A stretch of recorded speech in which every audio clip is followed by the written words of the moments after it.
Throwing smoke.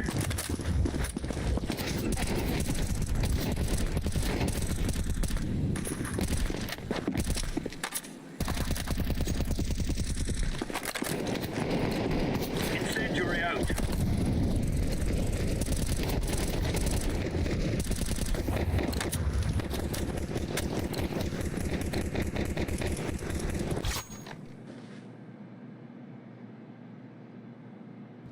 Easy game.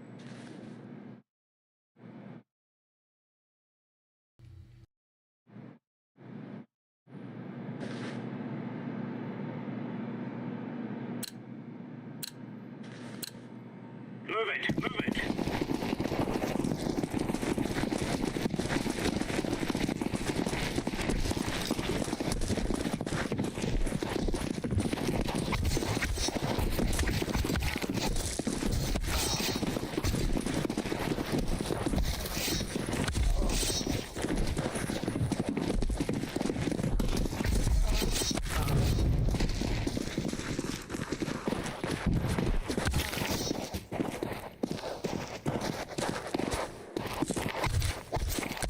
Terrorists win. Let's move out.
time.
So as you can tell from the title of this video, I have switched back to Nikon, the Nikon Z8 and Nikon Z6 Mark III, which I'm shooting at the moment. Now I used to shoot with Nikon. I spent 14 years professionally shooting triathlons and Ironman races around the world. I've had over 50 front covers with photos taken with Nikon cameras, and hundreds of them published around the world when magazines were a main thing. When you spend 14 years shooting with a camera brand, you kind of get attached to it. And this Z8, which is one of the last Nikons I owned, I had two D5s and a D850 and a whole range of lenses. I actually went from D3S, D3, D3S, D4, D4S and D5. I never upgraded to D6, didn't see the point of that. So I had two D5s and a D850, and this feels like a D850. It feels like a Nikon. It's solid, this camera. It's a chunky beast, I have to say. That's not a small camera, but everything feels right. And I'm really happy to be back with Nikon because I think they've really caught up with their video. So I can use these for photo and video for the work that I do for some of the online publications. So I tested this camera a couple months ago in Japan. And as soon as I picked it up and switched it on, it switched the front, back button focus, everything without video. It's muscle memory. When you spend 14 years of a camera brain, you get used to it. It's what impressed me the most.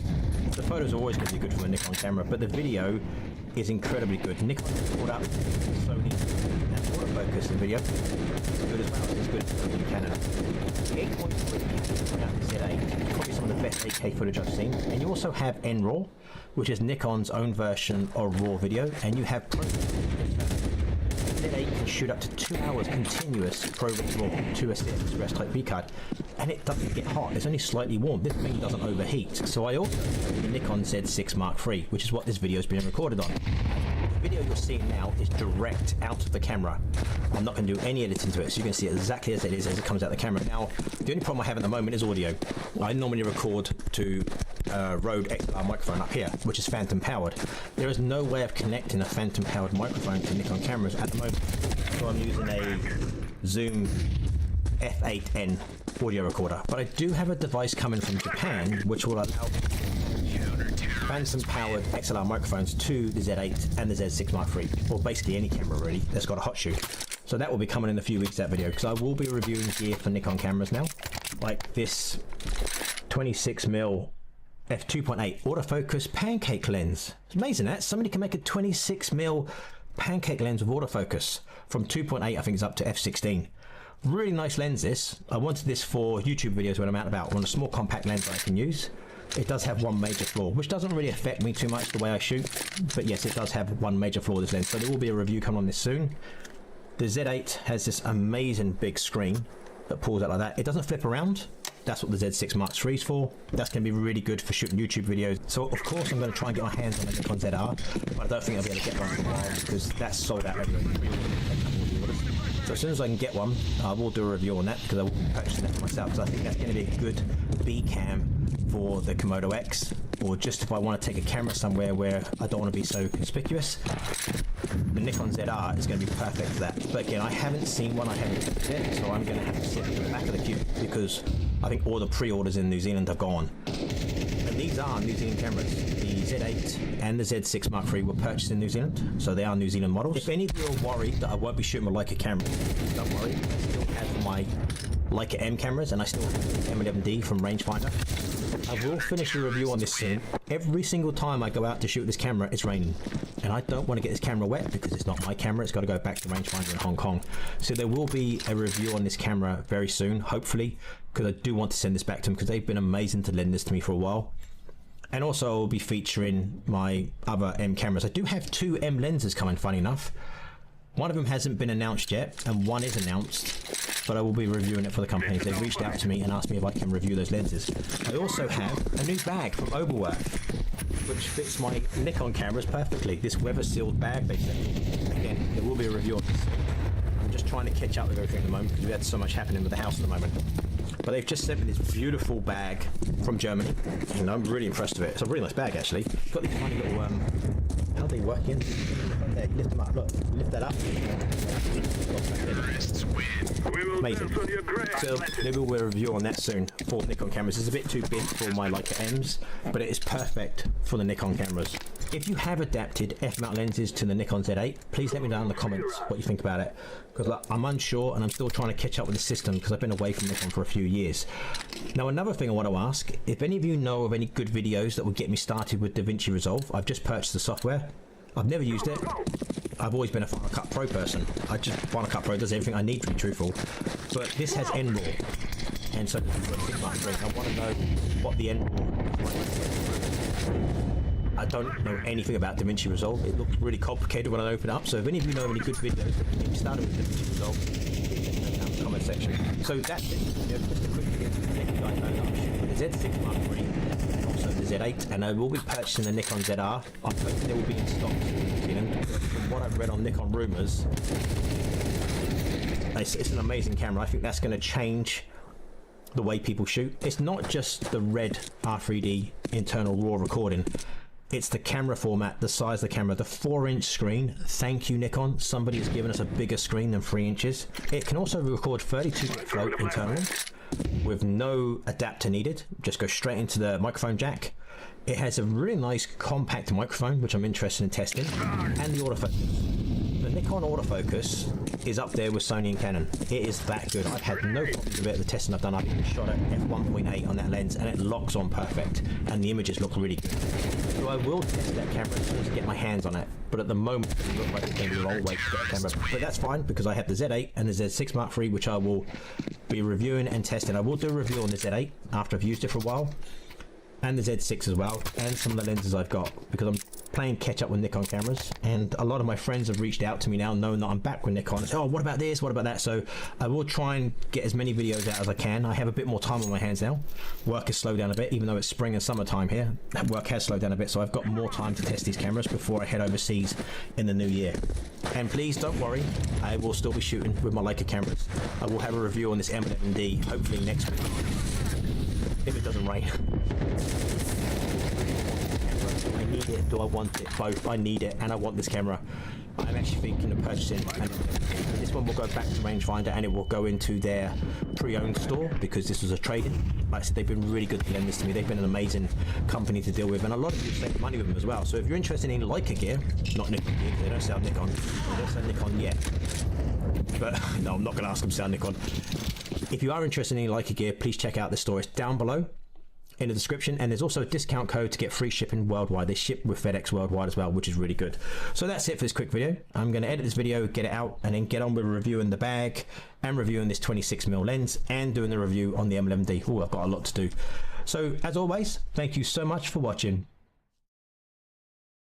We found one of the largest Omar's beanbag. This is $100,000? Yeah. And what determines, it's not even that, I would rather have a love sack. Okay, real shit. The only reason why it's not like comfy is because it was out of our budget to get real beanbag peanuts, and we use packing peanuts from U-Haul. Oh, so you buy a $100,000 Chrome Hearts beanbag, it doesn't even come with the beanbag. Correct. Where do you come up with this price? Is it just, you just think of the craziest price in your head, you just make it up? If I really wanted to like be not generous, I'd charge more. I've been in the Chrome Hearts store like 7 times and I've never been.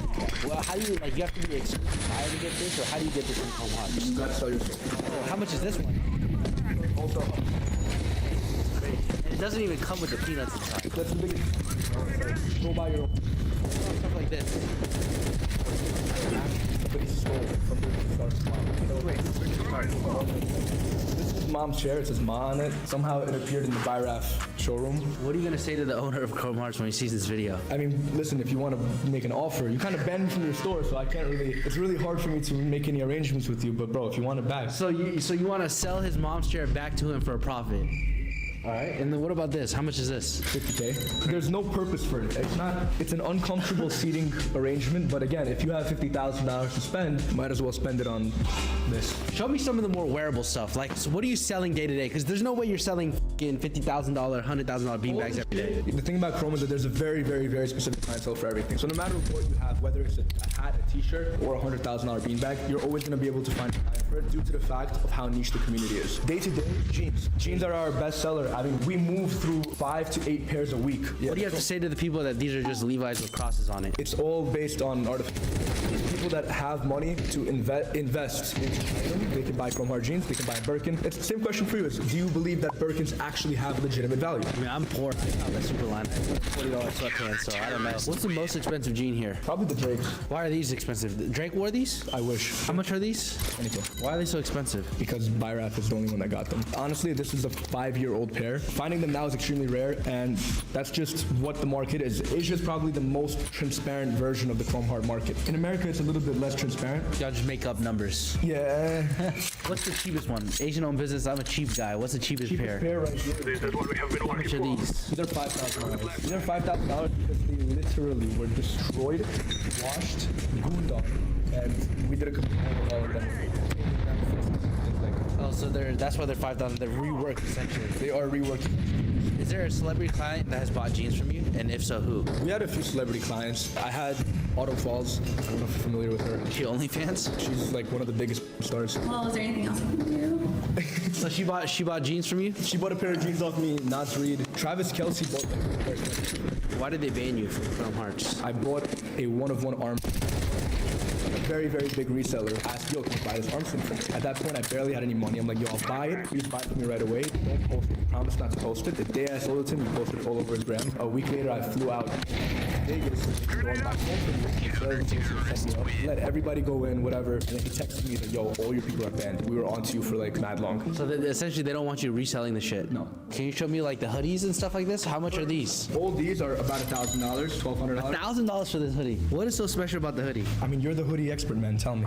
I am the hoodie expert, and this hoodie right here is Superline's best-selling hoodie. And a big reason we're able to sell so much of this hoodie and sell $12 million a year is thanks to OmniSend. OmniSend is a powerful platform that helps you with email and SMS.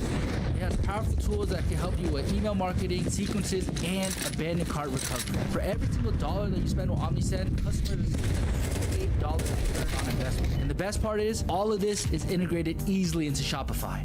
I don't charge over retail for my glasses. These two glasses, although they look the same, this one we did our own like custom lens work on, custom color, and we just charge $300 extra if you want to customize them. And how much are these? $1,600. And how much are they retail for? I want to say $1,400 before tax. These are nice. I actually, the way I got all these glasses, I traded a Prezi for like 70 pairs of glasses. Oh, you traded a Rolex for glasses. I did Rolex for glasses and I did a Patek. I bought a Patek with chrome jeans. What about this? These belts? Belts are very, very tricky because the people that are buying $20,000 jeans, how could you not buy a belt? But the belt sometimes cost the same amount as the jeans. Like this roller belt, this is a very, very, very rare piece. It's a $22,000 belt. $22,000? Yeah. That's crazy. And what is this? You got a pitchfork? Iced out factory VVS2 glizzy fork. A glizzy fork. Yes. Oh my god, it has ice on it too. Yeah. And how much is this? I bought it for a really good price. I have no price for it, but I think retail is probably like $12,000, $13,000. Ebony wood. Yo, it's also extendable. Oh shit! So you can do s'mores, you can do glizzies, and then these are all wallet chains too. Yeah, the wallet chains are crazy. Chains. How much are these? So the ones that you are looking at are about like 10, 11K. This is our most craziest wallet chain. It's a $23,000 wallet chain. Why is this shit so big? This shit's heavy as fuck. It's a big body. Dude, this man got the ring too. The ring pop, How much is the ring pop? 6,000. And who are the clientele that's buying stuff like this? Collectors, a lot of overseas, people who are just like bored of regular. How much are these? 5,000. 5,000, and it's just the hardware. That's all it is. That's what actually blows my mind is imagine building a company up to such an extent where you could take literally $130 shoe and turning it into a. It literally says It Birkenstock says on it. they come in Birkenstock boxes. They don't come in chrome boxes. There's no packaging. So it's just the literally the buckle and like the little hardware in the middle. Can you give me some of the margins on something like this? These Converses, right? How much you sell them for and how much you source them for? I paid 11,000 for it. And what do they retail at? Retail on the Converses are 4,200. And then what are you gonna resell them for? 3,600 actually. 3,600. Those are in store. So you make $3,000 essentially. What about some of the more like flip faster, like the lower market stuff? What is that? Shirts? Shirts, but like I said, shirts, we don't care about selling it. If somebody's gonna come in and be like, yo, I want this item, we're gonna try upselling them on a much more high ticket item so we could be like, yo, freebie, you got it.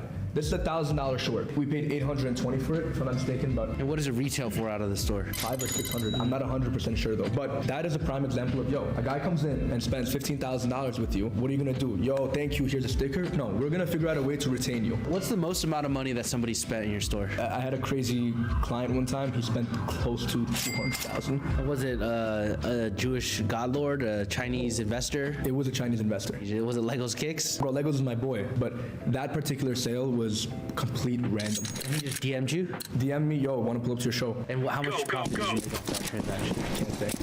How much money do you think you made through all together? Right now, there's about close to $2 million. What's the most amount of money that you made? We're gonna pay.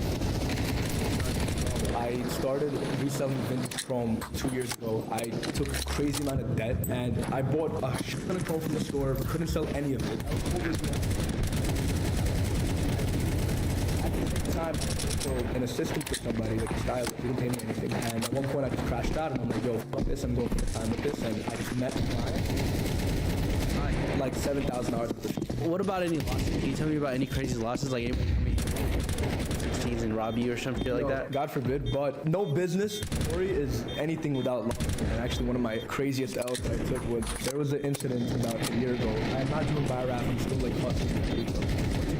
I got a crazy bag from like the store. The rainbow Hallmark bag. At the time, the bag was worth $23,000. Today it's a $60,000 bag. I remember getting really mad at the fact that I'm very stagnant, always selling to wholesalers. So I called my boy up. I'm like, yo, I have one big boy to meet me at the airport. I want to start like the official buy rap Reign of Terror, you know? The guy comes, whatever. We shoot the first video that we ever made. We went viral. I go through my bag to see if that bag is there. The bag is gone. Oh, stole the bag from you. No, he didn't steal the bag from me. Something happened with me leaving the plane and going outside, the bag being gone. It was like I had a suitcase and then the bag was on top of my suitcase in a you dust left bag. it.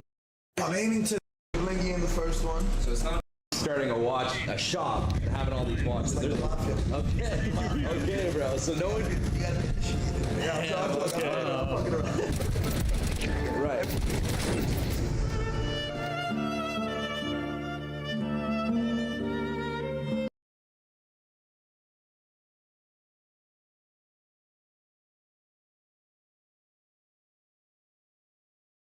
Pretty much all of us that have gotten to use it 6,000 or something to get it up and running, and that was still unobtainable for most people. And the Scarlett was a real.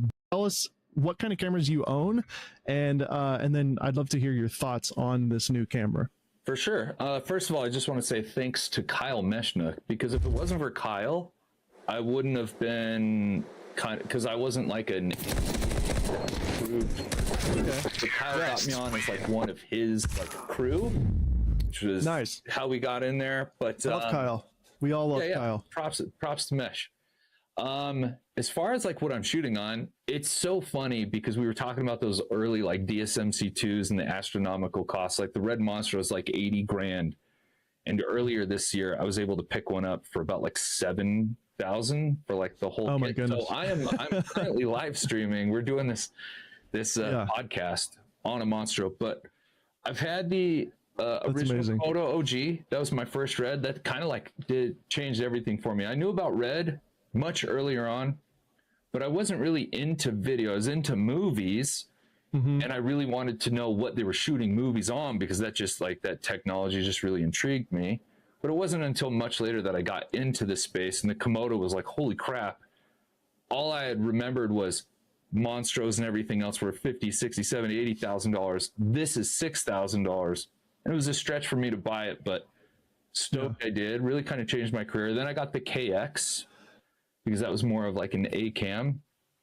But currently, I mean, I have some photo cameras that are just like for photo, but I also have an S5 Mark II. Awesome camera. Holy crap, that's such a great camera. The Lumix? Yeah, the Lumix. And then I've got That's what I'm shooting on right now.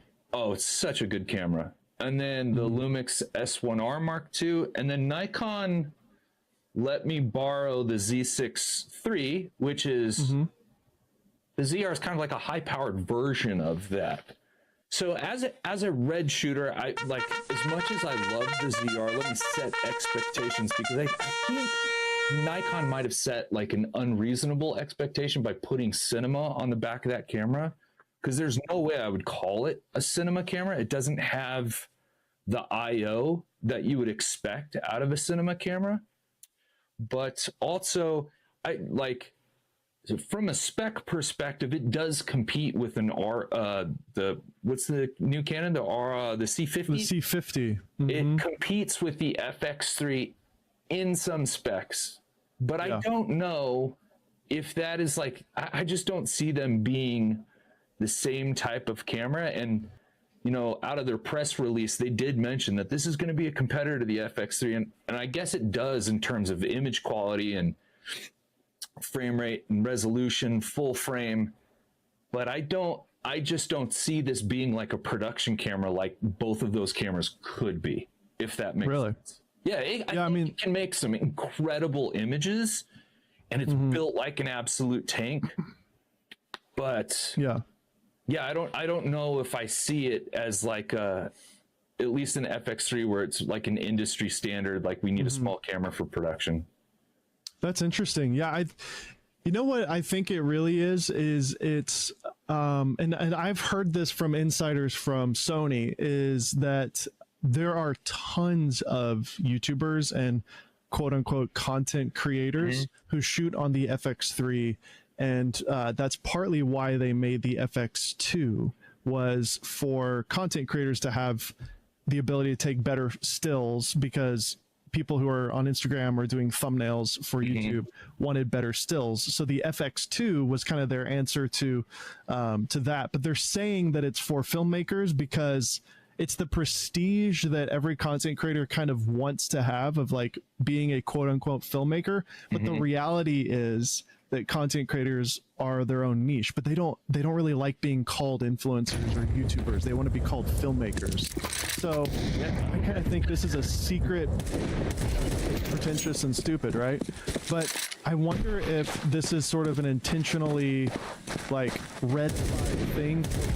And then obviously we do get R3D, which in of itself is a big deal to have in a hybrid camera. This is what all of us have been kind of hoping for ever since the Nikon acquisition happened. So there obviously are the benefits. If you're not familiar with, you can walk us through why it's such a great codec and why it's such a great RAW format. But honestly, this is a great like YouTuber camera, and the Nikon ZF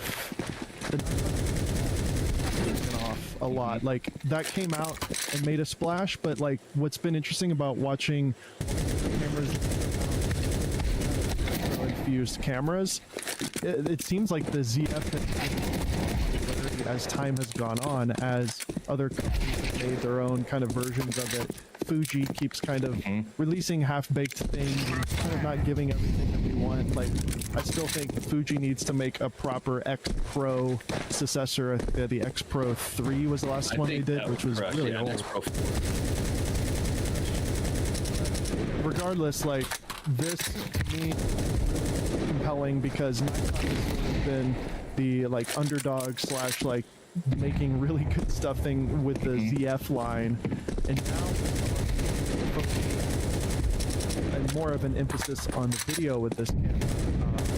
Yeah, I think you pointed out this is more kind of in the ZV line of things from Sony rather than an FX line. But they're marketing FX camera, but this is almost a competitor to the full frame, was it ZV-E1 from Sony in a way? I think so. It's got those kind of creator-ish things. I mean, the big screen is super nice if you're filming yourself, if you're trying to be quick and filming other people. It's got fantastic autofocus, but it's also got, you know, that crazy like 5-way capsule with like audio treatments built in, and that to me is like, hey, if you don't want to use a microphone, like the only time you're not using a microphone is if it's like really close to your face. So I think it's got a lot of creator-ish things built into the camera, where I do find it kind of unusual that they would market this as like a competitor to an FX3, because I don't really see the FX3 like this. The one thing I try to do whenever we get into these like comparisons is, if you think about it, like the American market, as big as it is, still pales in comparison to like what they're selling in Japan or what they're selling in China. And like that market's like way bigger, and they're doing way more sales from those markets than they are here. And I've got to imagine that that probably drives a lot of like how they design things. I would say the ZR, if you remove the R3D from it, this is still a fantastic camera. It shoots an awesome image. Dude, it was impossible for us to get it to overheat. It was 98 degrees on the day. All of us were dying from heat exhaustion. But it was just a big open reflector on white sand. The sand was probably 120 degrees. And we ran the cameras on and off. I don't think we ever turned them off, but they were recording on and off for 5 hours at 6 frames or 6K, 60 frames a second. We didn't get a single overheat warning. So they're built like a tank. They're weather resistant, just the small compact body. They're super fast, easy to use. Like I said, fantastic autofocus, internal 32-bit flow. So even if you take the R3D out of it, this is a fantastic camera. Yeah, I would choose it over this at this point. I'm holding up the S9. The S9, even though it's a ton of fun and they're cheap, you can get these now for like $1,000 on eBay if you really want one. Yeah.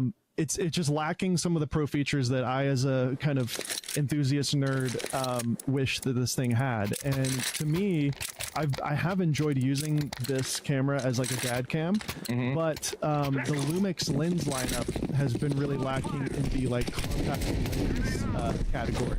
Yeah. So you have to go with like a in-mount lens or a manual lens if you want something small, or use this really crappy 18 to 40 zoom, which is what I have on here right now. I use this just because it's perfectly on here, but it's a garbage lens. Yeah. But Nikon has those great compact so well on the ZF. Yeah. Obviously, those are really great on the ZR. The 28mm 2.8, which is a 40mm f2.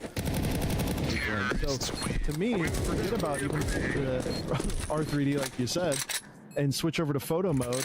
I've got a better, and it's the sensor from the which camera is it from? The Z6 III? All the way up until basically D-Day, I was calling Jeff from Nikon trying to get some confirmations on things just to make sure I got it like all right. And I asked him, I was like, is this the same sensor from the Z6 III? And he was like, architecturally it's the same, but it's different. The Z6 III is $2,600, and then it's the S1 II is the sensor as well, and that one's $3,100. So even whatever it is, it's still $1,000 cheaper essentially than these other alternatives if you like that sensor, which is a great sensor. So you get a great sensor in a compact body with a better screen. Yeah. With you still get the IBIS, which the C50 from Canon is IBIS now, which I'm okay with because Canon's stabilization's garbage. It just looks so bad. I'm glad they got it. They have a lot of great lenses with, you know, stabe in it. Their optical stabe is best in class in my opinion. I think they've figured out for years that in-lens stabilization is really good, but their IBIS system just looks all warpy and wobbly. Warpy, so for sure. they need to work on their stabilization a little bit more. But what was your experience with the stabilization on the ZR? It took some noodling from Jeff to kind of like get the perfect settings, but to kind of like follow up on this thing to kind of like set the, I guess, the right precedent. Yeah, I think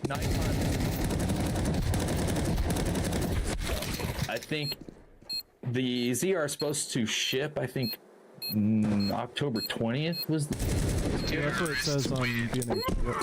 right now. The thing that's making the ZR just a great video camera that could take it to like, holy crap, this is a legit camera, are a bunch of tools. And they are in like the exact fork in the road moment that I'm hoping they listen to all the criticisms, because pretty much all of us that have gotten to use it have had the same criticisms, which were, hey, this doesn't have enough, this isn't red enough. Makes it really good besides the, so I'm hoping that color, maybe some more red type act like the stop on goalpost, maybe edge focus peaking. The red control app, that's the one thing I'm harping on him. I'm like, guys, if you want this to be a creator camera, yeah, operator camera heaven, like that app is so good. So I'm hoping that Nikon sees these videos and they're like, okay, we'll do it. You know, they got to lean into the red a little bit more. Yeah, that was one of the things that I loved about your review, and why I think everybody should check it out, because again, Brandon is very, very familiar with red. He's one of the few creators other than MKBHD who like actually shoots everything in red. So you really understand like the firmware and the reasons why you like it.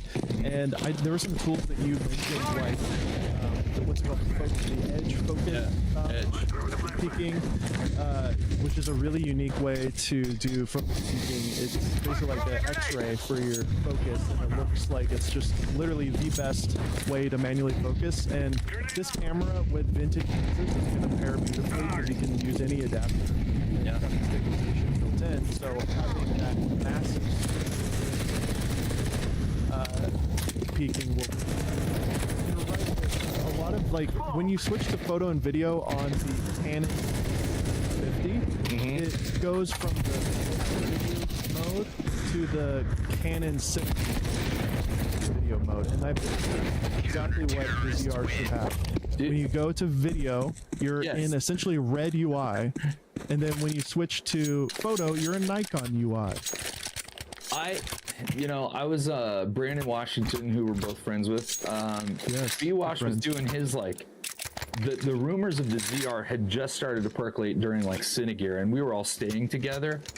And they were like, we don't know how it's gonna do it, and I was like, do like the R5C, have like Nikon be the photo, that's what they know, and have the video. And when I was talking to the Nikon rep, this thing, I asked him, I was like, what's the possibility of you guys doing it? And they were like, why would we do that? Like, all of our people know the Nikon here. It's like, well, I get that, there was the learning curve, but red menu is just so easy, virtually nothing, and then everything going forward is just easier. Like, my ultimate dream list would be lean into that, like, separate, like, just Nikon be the photo, red be the video, and this thing would rock.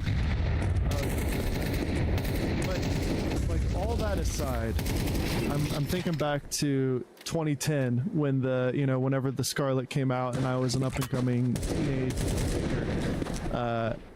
this is a dream come true. Like, it's a 6K full frame stabilized sensor and a camera body the size of like 2 or 3 iPhones stacked up against each other. And you can adapt any lens you want, including PL lenses. I hope that there's probably better lenses, better anamorphic support. I don't know what the anamorphic options were, but zero. Zero. Okay. That's a big one that a lot of us were like, listen, it doesn't cost you anything. It really doesn't cost you anything to put it in there. Like, some people don't want it. there's a ton of us that do. Like, we really need anamorphic support. There's a good chance that OpenGate will come to it. What Nikon told me was, we leaven up. They're approaching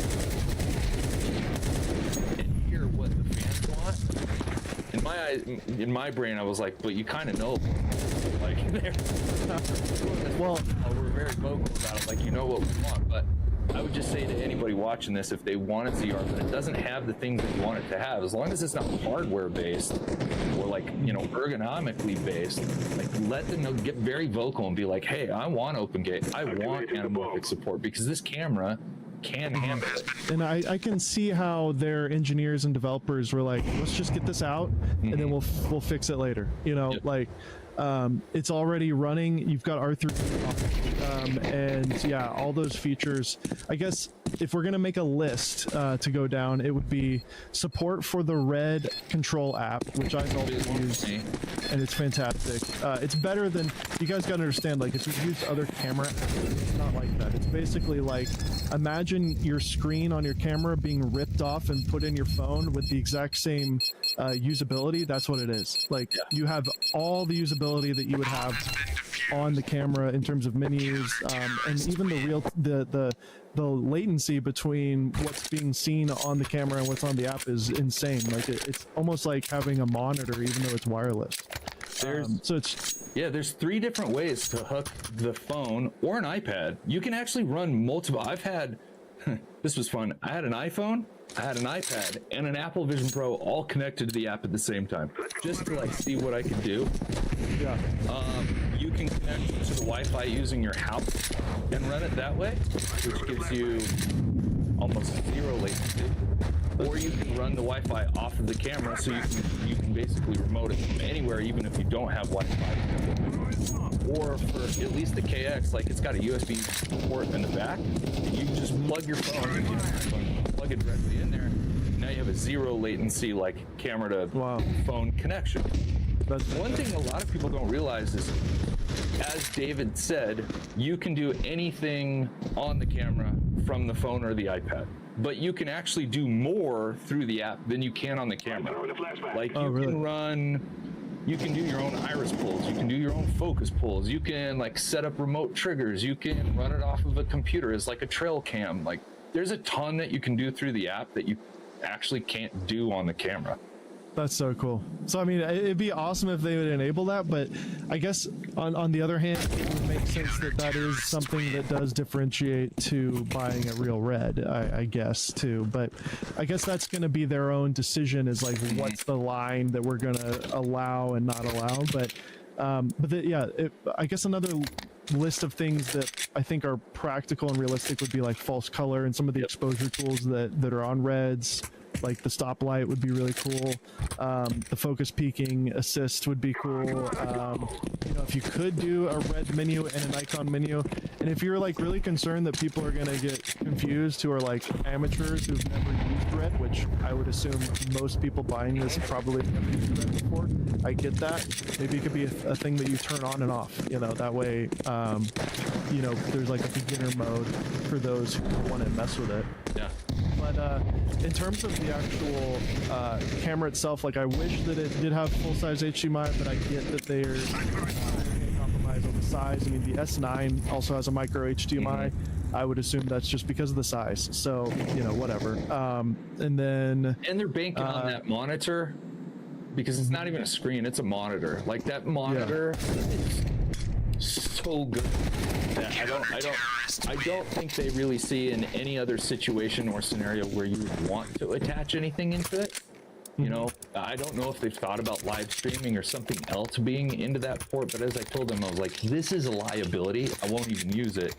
I think they're just thinking this monitor is so good, nobody will ever want to run an external monitor on it. And I get that, but it is a little, you know, blinders up. Yeah.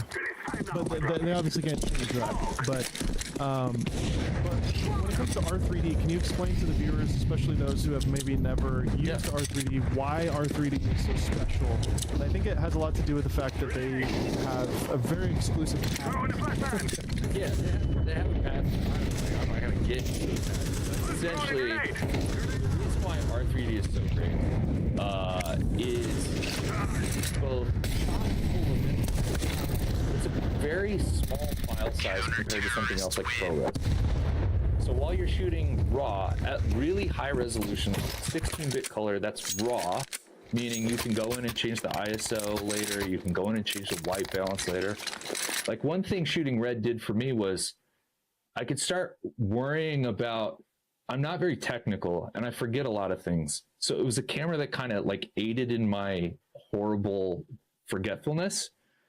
And it allowed me to just like shoot and focus on the composition and the shooting and what I wanted to shoot. And later, go back and change white balance, or I can change ISO. But even though the file size is big, were to compare them to other like ProRes files, they're pretty small and you get a ton of different compression. So if you don't want to shoot at like the highest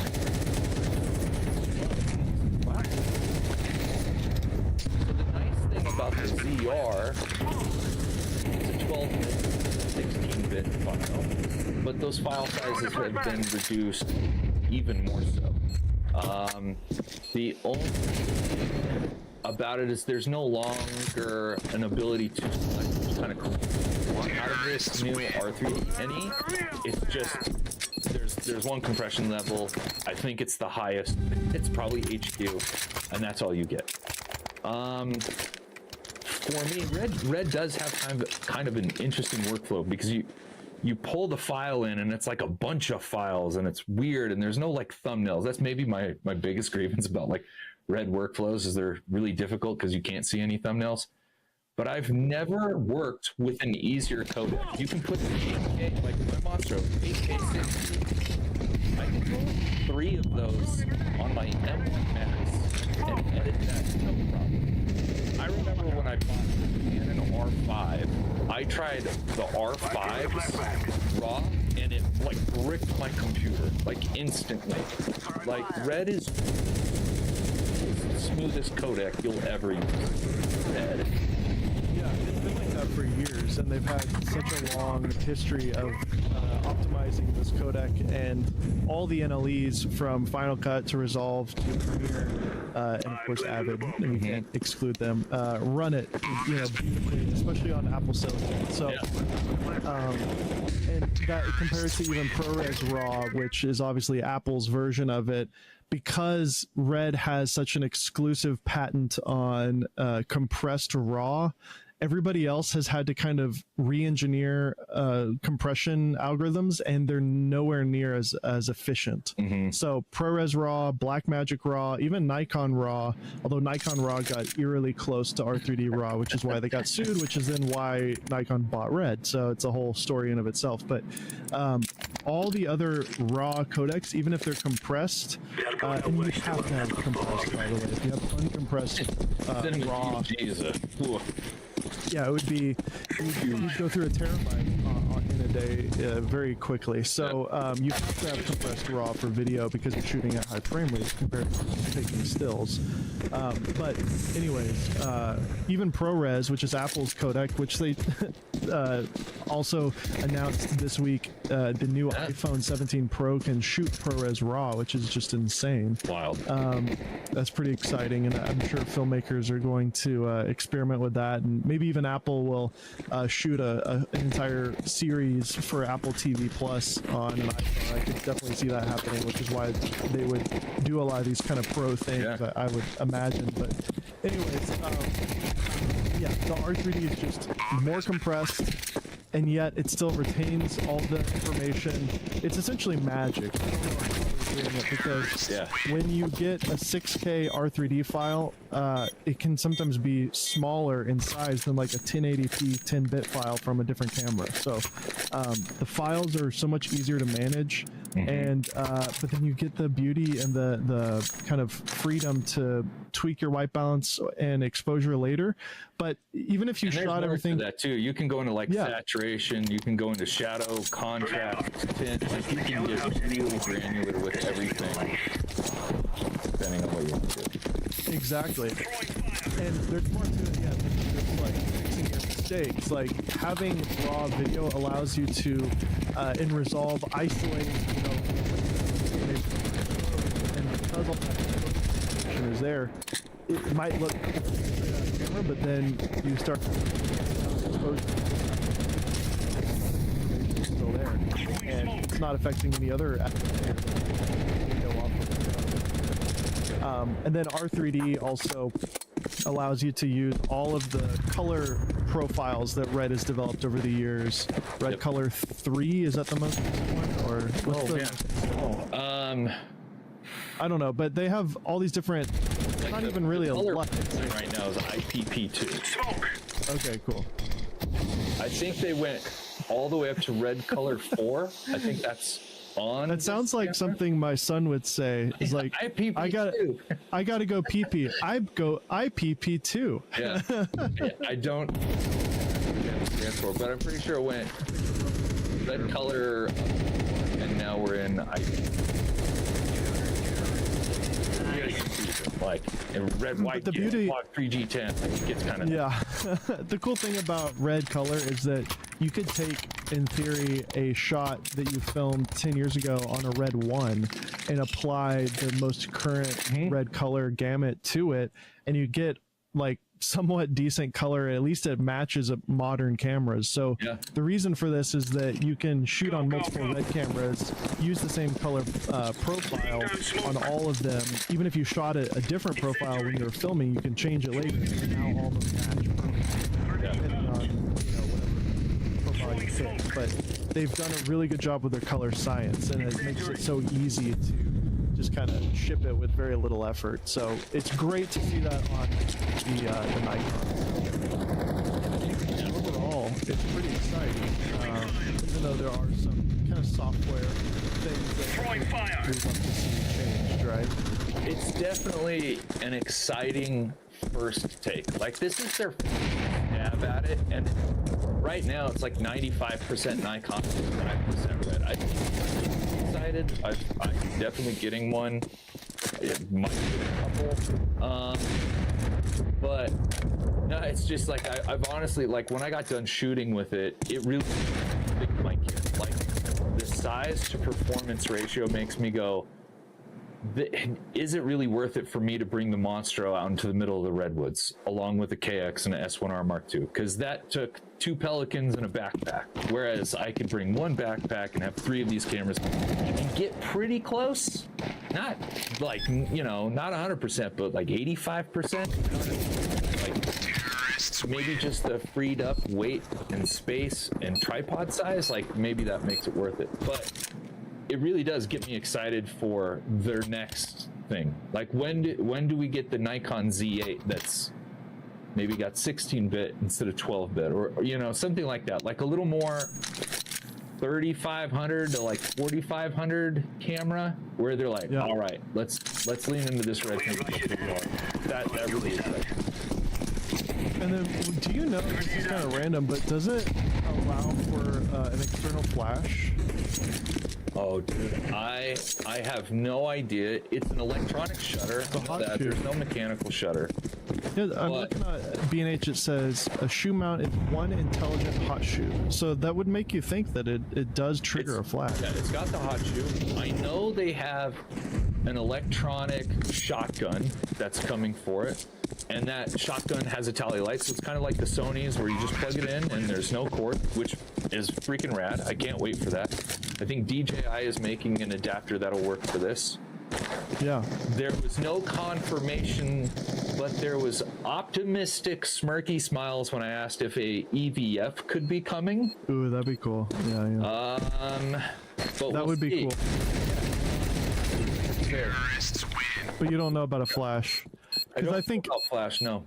Again, from a like dad cam perspective, I've really wanted that kind of on-camera flash, the Leica kind of aesthetic, you know, with the S9, and this is just a dummy cold shoe. There's no connection on here. So again, forget all the video features. This is a cheap Z6 III that's basically the size of an S9 that has an on-camera flash and a 28mm 2.8 pancake on it. There you go. You got like a cheap Leica kind of that also shoots R3D with a giant screen. Yeah, this camera is really cool. That I didn't really mention that this camera has going for it, unlike almost any other camera I've used over the last 2 years, and that's fun factor. I have not shot that's this much fun in so long, and so much of that is just the screen. It's wild how much more fun and better the experience is with this screen. 1000 nits, but the detail, it's so sharp, so easy to see what you're doing. Fantastic colors, but and then it's just like it's built like an absolute tank. Like you can kind of throw it at anything and it's gonna be rad. Like this camera's super fun to use. That's awesome. And we haven't even mentioned it either. I believe it's the first camera on the market that has 32-bit float with like through the mic jack, not through an interface, which is what Samsung's been doing. How do people do that? I don't know how it works. But yeah, apparently. Well, looking at a mic, you get 32-bit recorders do it, like with the XLR. I have the Tentacle Sync, recorders, the Track E's, and that's an 8-inch 32-bit float. So, they're doing it somehow. That's great. And then I think you can even do 32-bit float with even just the little built-in mics without any mics, right? Yep. And they have like I forgot what the thing is. They have the regular mics that pick it up, and you can select. There's like 4 or 5 different capsules on top of the camera, kind of like the ZV-E1. And then you can get really directional. But you can also turn on this like processing that makes it sound even better. And I've heard some of the internal mic super directionals, and it sounds great. Yeah, so I mean, this could really seriously be like a really great camcorder for dads out there, like dads who want to be extra. This is the ambitious dad cam. Because you don't need, it's also weather sealed, unlike the S9.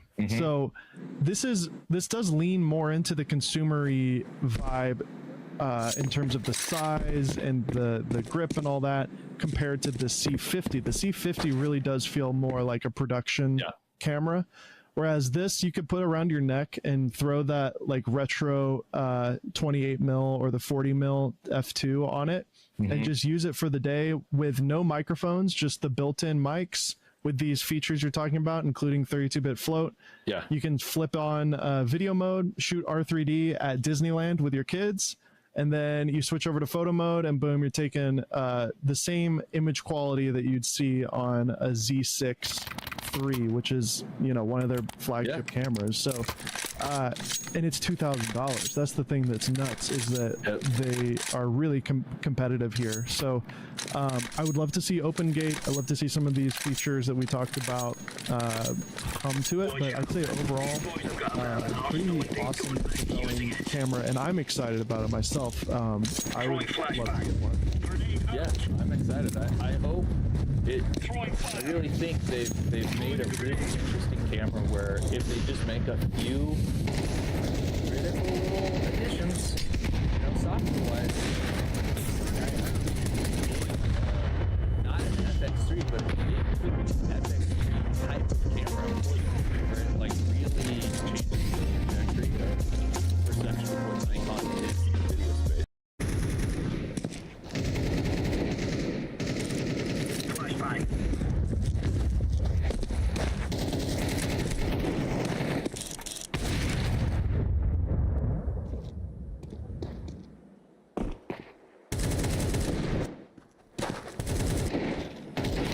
Smoke.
Grenades. How about lies? Smoke. Throwing flashbang. Incendiary out.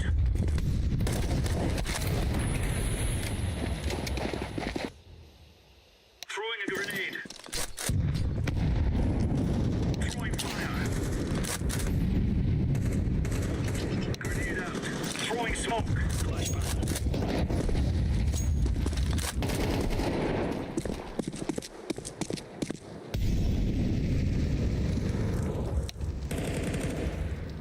Bomb has been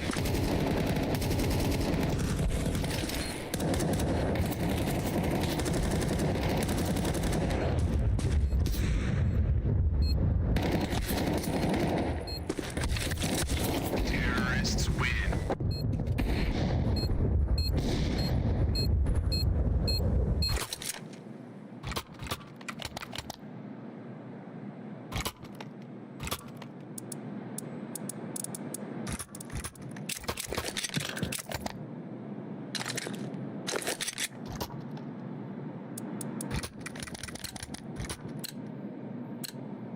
Move.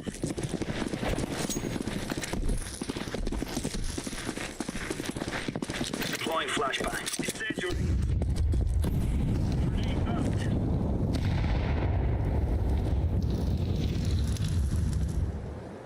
Throwing a grenade. Laying down.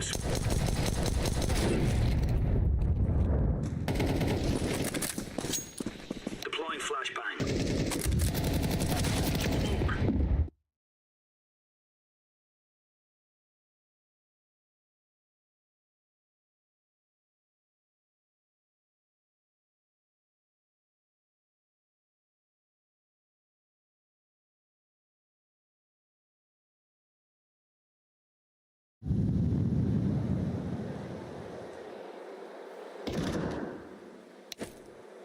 Bomb has been planted.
Let's make this raise rain.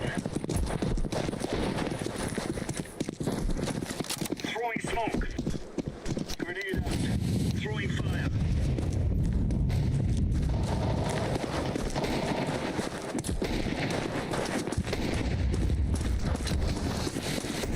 Deploying decoy.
Michael from United States.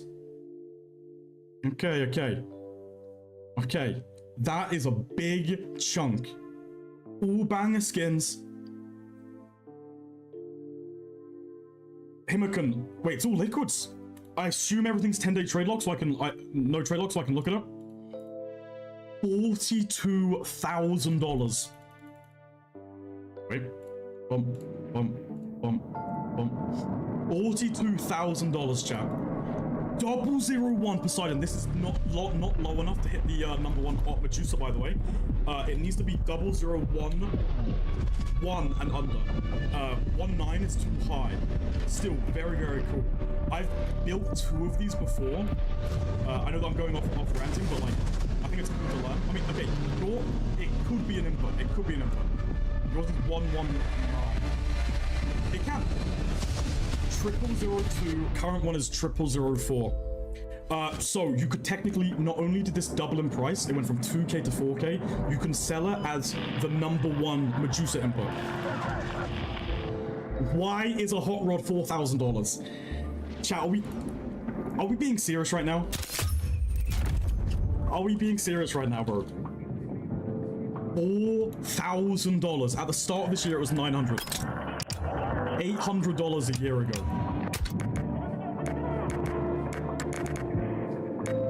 Himmerkin, can I ask you a genuine question? At all these inflated prices, I assume you've been holding them. Have there been any thought of selling? Like this, if it was to crash, might go down to like 3K. You only lose 700. If this was to crash, it would crash a lot more. This only 2x, so it might crash half of it. You got a Talon Fade 80%, so basically no purple on the Talon mark.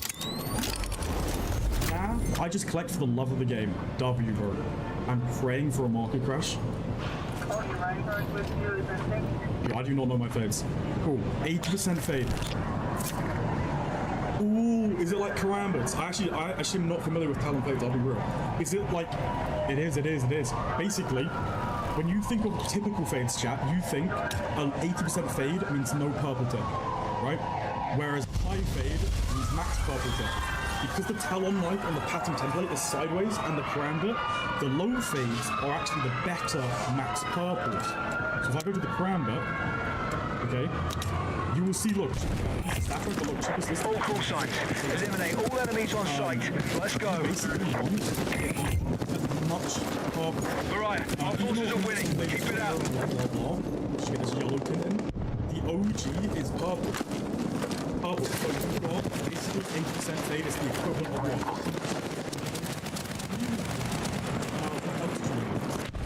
Juicer, yeah, nothing crazy. It's not. You can just. Why are they the exact same? No. This is a trade-off. Did you do this? Did you buy it from someone? Dude, look, it's not good. Basically, either monster has a one-to-one. They're your trade-offs. So basically, if I can show you, overpass is basically if you go for 699, it leaves 6999. 1-to-1 flow gap, right? No, sorry. Basically, it has a We've got the edge here. Let's push on and take victory. Come on! Get what you can do really cool. This got every item on the pencil you have is pump. Pump. It's got pump.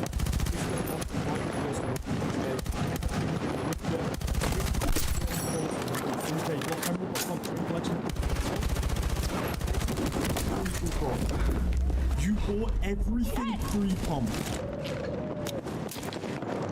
I think everyone in chat has bought something that got pumped. The fact that everything in your inventory is a pumped item. I mean, okay, in hindsight, bro just bought like the high tier liquids. High tier liquid. And still, this is really, really. Do you like charms? Have you ever thought about getting like a white house credits or this? Two of our viewers have this. I recommended them. There's Mr. Zach. You fuck with this. this sticker. 33% blue, 33% red, white. Blue on the gun. Red die-cast charm. It's like yin yang. You feel me? Do you like that? I'm just trying to think for your one. Yours has nothing. It's sexy, I know, right? Really, really clean. It's a good balance. Yeah. Yours doesn't have anything. And what? A max red die-cast charm might be 40 bucks. Is it a good pattern? Is Icarus Fell a good pattern? That's the real question. Yikes.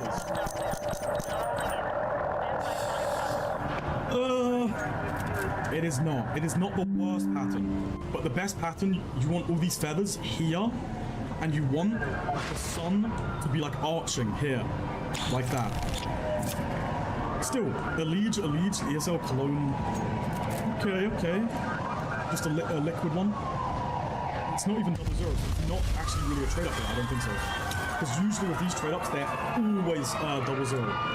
It's like even if I do basic 0.1s, no 00 fillers, and just a Gods and Monsters, the Icarus Fell 001. That's how insane it is. So for you to get an Icarus Fell, add flow. I know it's not bad, but like because the Icarus Fell has such a good flow bonus, it could be a drop. Imperial Blades. Bro, I sound like such a sticker right now. Are they centered windows pattern? Do you see this 4 square windows pattern? You see how this one's off-centered and this one's also off-centered? You can literally get perfectly in the middle centered on both gloves. So if you are a collector, that might be something you can look at. It's very, very niche. A lot of people just don't care about it.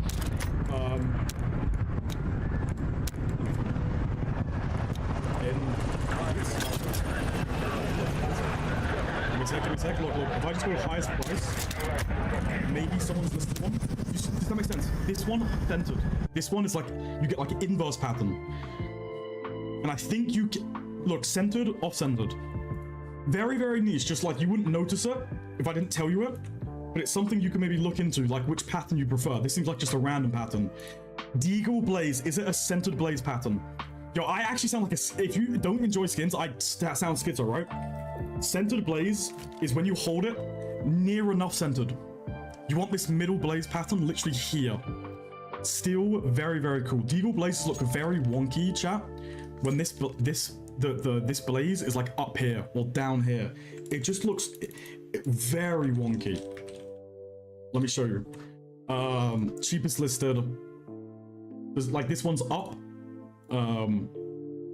That one's down. Like centered. It will make more sense because when you start diving into like anything flamethrower wise, if I show you power cathode, okay, yeah, no, wait, this guy, slot 2, okay, but overall there's 17, but in best flamethrower position 6. Now you might be going, this guy has the best one. 00 flow, it's the lowest flow, it is duplicated, but does this make sense, chat? The fire's coming out of his chin. That doesn't make sense. Like when you, bro, this inspect thing's gonna kill me. When you shoot it, it's a very niche thing, but when it comes to any flamethrower skin, it doesn't make sense. And I think this one is the best one. Skillet a little bit aware, but this one, the third one. This, look at his flame. Centered flame coming directly out of his mouth. Max autism. You're right. Let me try and inspect it. Is that not boss? Does that make, like, you can actually see the flame coming out of his mouth? It doesn't make sense, like, guys, this is like peak, like, skin nerd, like, peak collector. You know what I mean? No one's thinking like this. But if you want to, like, collect skins, I'm here to look at them. You got Fire Serpent. Can't go wrong with that craft. Yo, I can't inspect anything. It's stopping the inspection. Talon Tiger Tooth. Binance M4. This is the crypto Binance logo. Orb Lightning Strike. All liquid stuff. Liquid. 97% fade. Fuck yeah. Oh, can't go wrong with that. You got the Vitality roster. All Austin scratches. That's 700? Yo, sorry, what? This has notoriously been $100 for years. Yo, surely the people who do trade ups in chat, what? Yo, what? You would do a blue phosphor trade up, hit this, and cry. Because you would lose money on a blue phosphor trade up. The amount of 000, 00, USP targeteds that I've sold for like 200 bucks is insane. And now they're $600 a pop. That's insane. That's genuinely insane. Factory new Vaporwave. Check my Phoenix Blacklight. I got you, bro. Norse 00 float. Chop shop $600 because it trades up to Hot Rod. Vulcan low float and just one little SK. Cool. Best position. Can't go wrong with that. I have 3 in a storage unit. Damn. What else do we have? What else do we have? MP9 Hot Rod. This shit went nuclear, by the way. This is from the OG Mirage collection. And this is a little bit where souvenir 270, non-souvenir 400. And chat, this is aware, chat.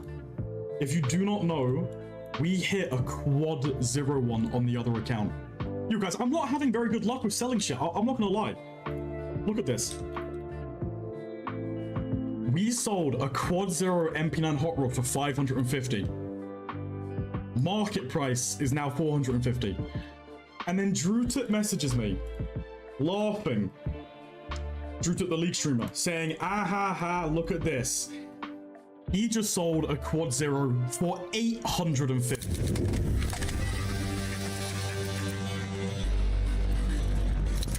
I got it for trade, but I still made 3. The amount of things that I've sold, like insane.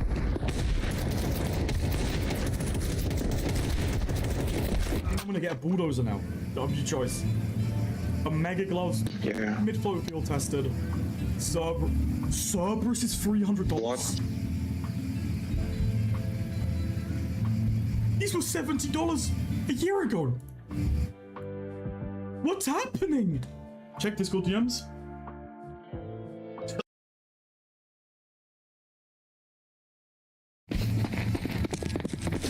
No.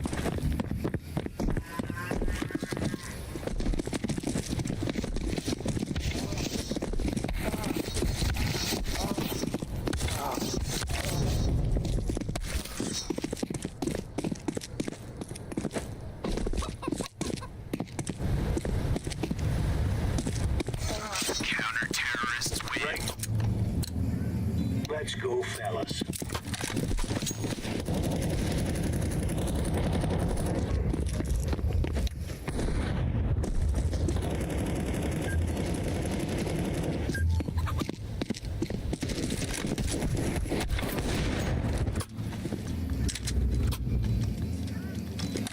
Watch out.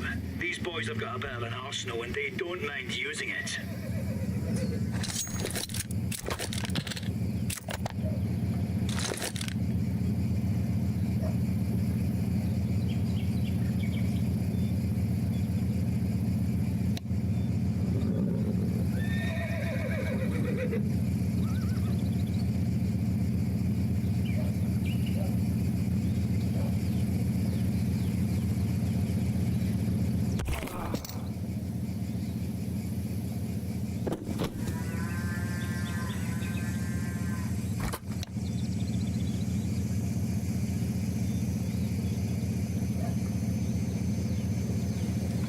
Sekali nak gawe game para game ni ke, kau mau pati.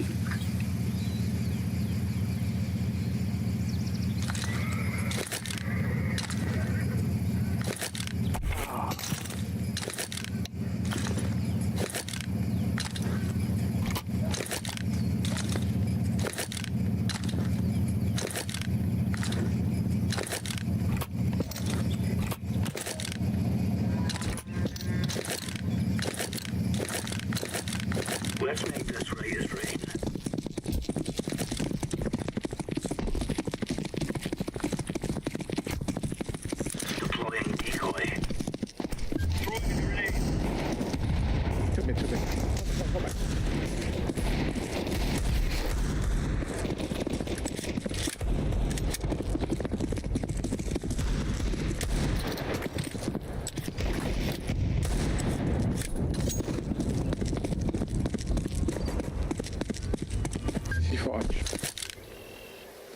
apps.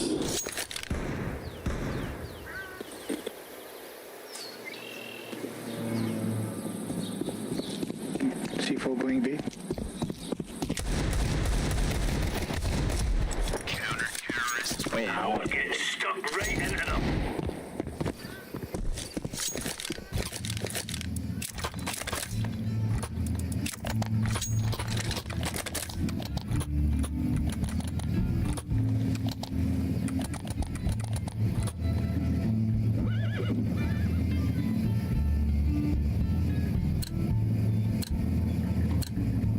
Remember, this is bandit country. Shoot everything that moves.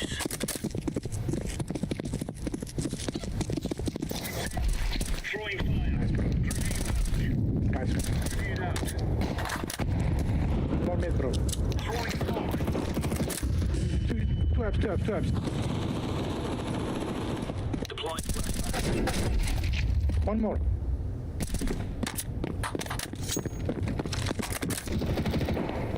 C4 here. Counter-terrorists win. Champion.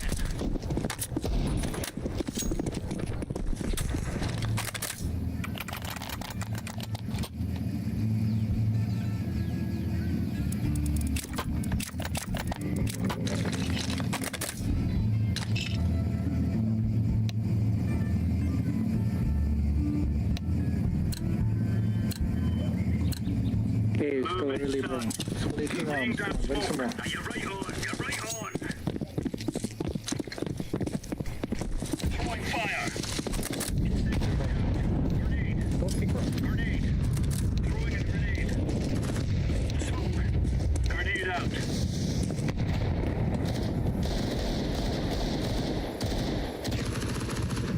Help me take mid. Blue. Watch mid. Blue. Flashbang. Keep banana control. Keep banana control. I'm going in.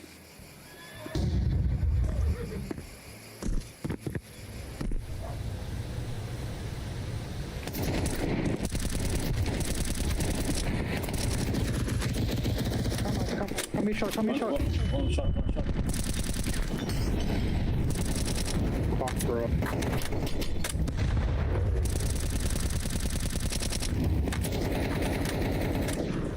Bomb has been planted.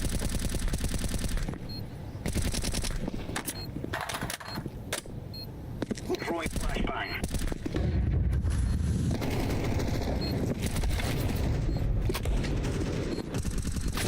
Terrorists win.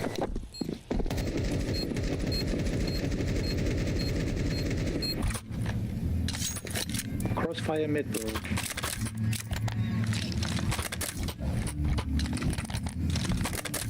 Play left and right.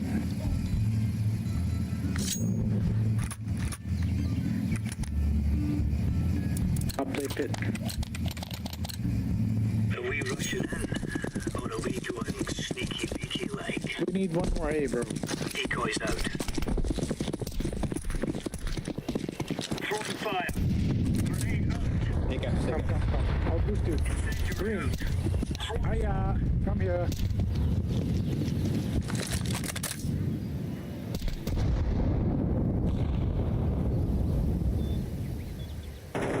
Smoke.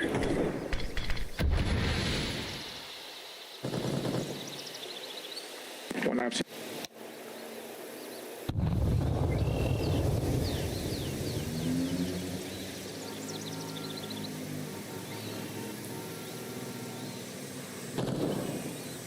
Flashbang. Incendiary. One apps.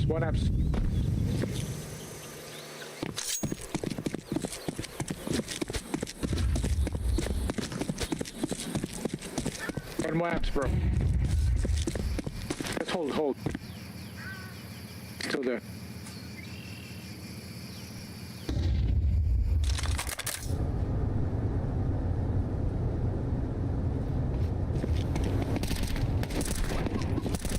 Counter-terrorists win.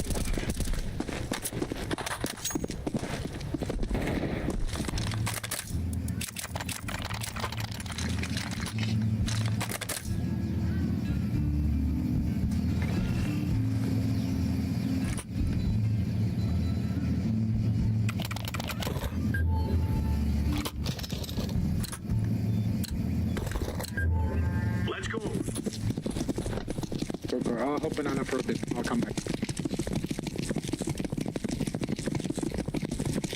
Nade. Fire.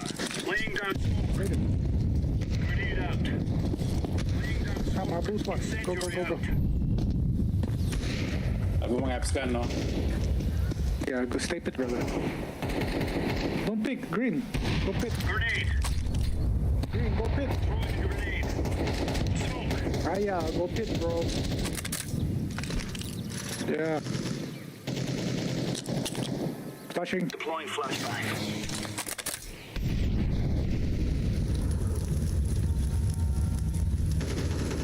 Throwing fire. Grab one app. Throwing smoke. Throwing flash. 1B.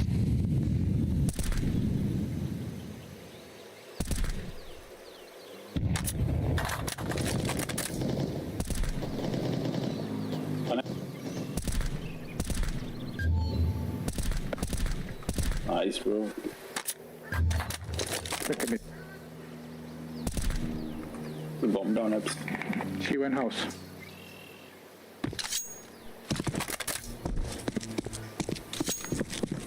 Counter-terrorists win. We took the piss out of them.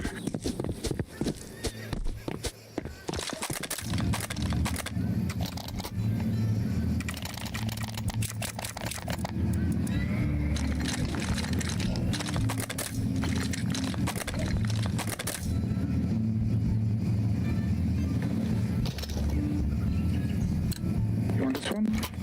Okay. Move it. Go. Out the pit. Yeah. Roger that. It's a recon. Okay, banana. Throwing fire. You can push. Grenade out. Grenade. Oh, banana, wait. Yellow.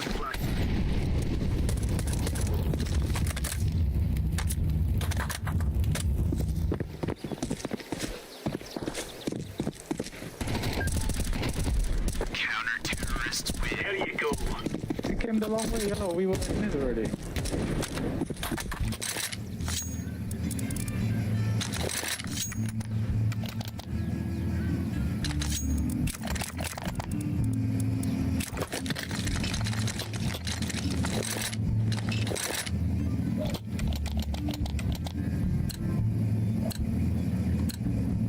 Gear up. We aren't going on a windy walk here. I'll hit you, banana, and I'll go back. Throwing fire. Incendiary. Grenade out. Laying down smoke. Throwing fire. Throwing a grenade. Smoke. Yellow, go apps, yellow. Throwing inside flashbang. Deploying flashbang. Go inside apps, yellow. One boiler room. Out. Throwing smoke.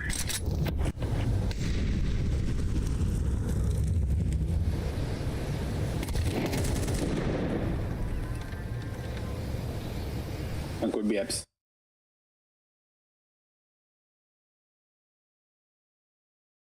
Because I've just cast diplomacy on everyone has been amazing. So I found the looting for me is more important than the shield. Yeah. I need to do that more because I just shoot everybody in the head without saying anything. I mean, there's nothing wrong with that. And when you play against squads, also, I mean, absolutely your strengths. But the big thing also is when you're with a group of people and somebody walks up and says something in proximity, if every person in the squad isn't immediately on board, then the whole thing falls apart. And it's like that's a rare thing. Yeah. Mr. Squad has talked about beforehand. So that's why when you're playing solo, like it feels like everyone else is so much more. Everyone's so scared playing solo.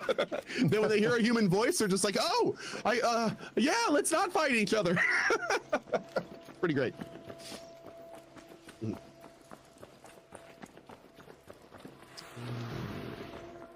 I've caught a lot of people using the in-game like character commands where they say like don't shoot and stuff. A lot of people have done that and it works quite well. I was saying earlier how they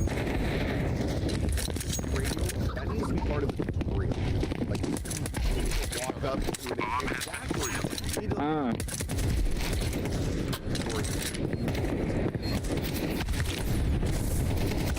Terrorists win. Nice try, bro. A lot of players. Where you go, man? Yeah, the don't shoot command. So many people go don't shoot, and I'm like, oh, alright. Okay, fine. Exactly. I want to. Sure. Since you asked nicely, why not? A few more rounds. Is this in the same universe as the finals? That's what we've been told. Yes, apparently this is the same universe as the finals. Go, go, go. So I guess it's post finals, whatever that happens. Go for it, bro. Come on. Game show, right? Yeah. Back at mid, bro. Throwing flashbang.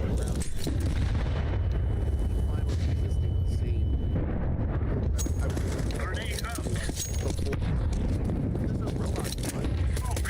Wait.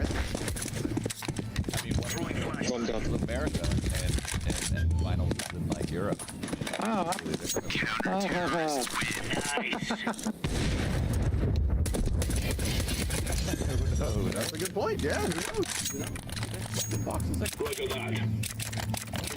yeah, look, I just gotta. Oh, yeah, in the main room. Yeah. Very rarely. In fact, there can be. I've seen. You ready for this? There can be a big box here, a small box here, and a small box here. At one time, seen the try. Come on, chop, chop. Roger. Yes. But Incendiary. Grenade. Flashbang.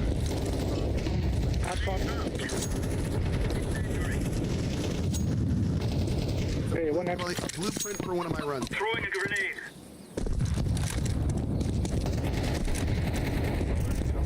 Throwing fire. Laying down smoke. Deploying flashbang. I can't imagine it being that great. It probably isn't that great with how much Scatters is verticality paid there is. chill.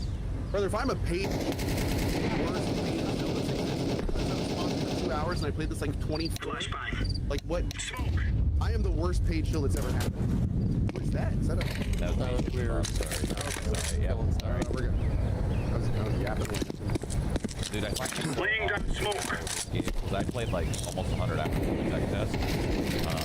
Oh, second mid fuck, I didn't see. And I mean everybody. Oh my god, something. My bad. And now. Easy peasy. Squeezy. I think there's a lot of players that wanted this to have that like stress of Tarkov, and instead this has like this is a more immersive game instead of a more stressful game. It's a more approachable game instead of more of like a mill sim.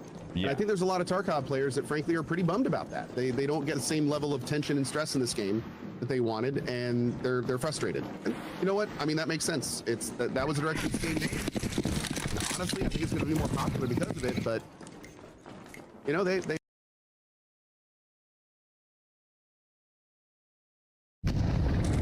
Grenade. Throwing flashbang.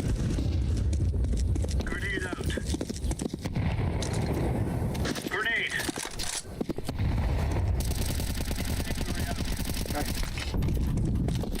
Throwing smoke. Flashbang.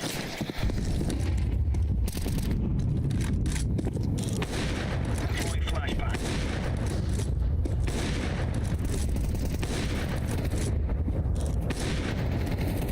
Deploying flashbang.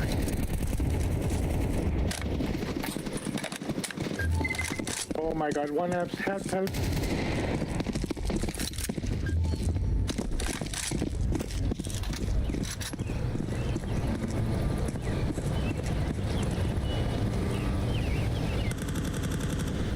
Oh, boiler room. Clear. Clear.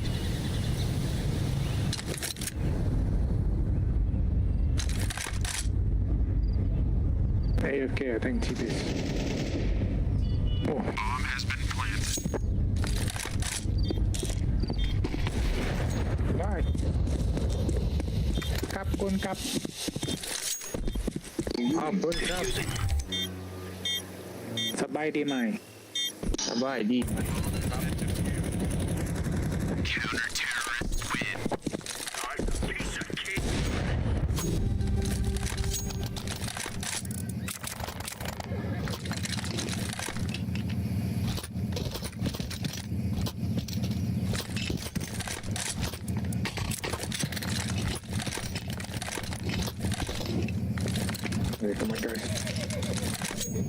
What on? Where are you from, Odin? I am Odin. Laying down smoke, throwing fire. Throwing flashbang. Nice, bro. Throwing a grenade. That's one. Grenade out. Flashbang. Okay, boy, yeah. Grenade out. Throwing a grenade. Deploying flashbang. Smoke. Flashbang.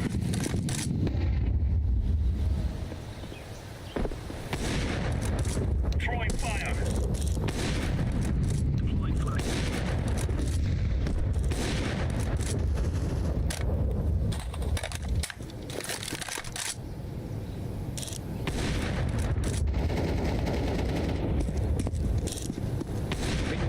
Wait, alert. He's so hot. I check him. Throwing smoke. Flash. Nice. Must be. Nice one. Right on.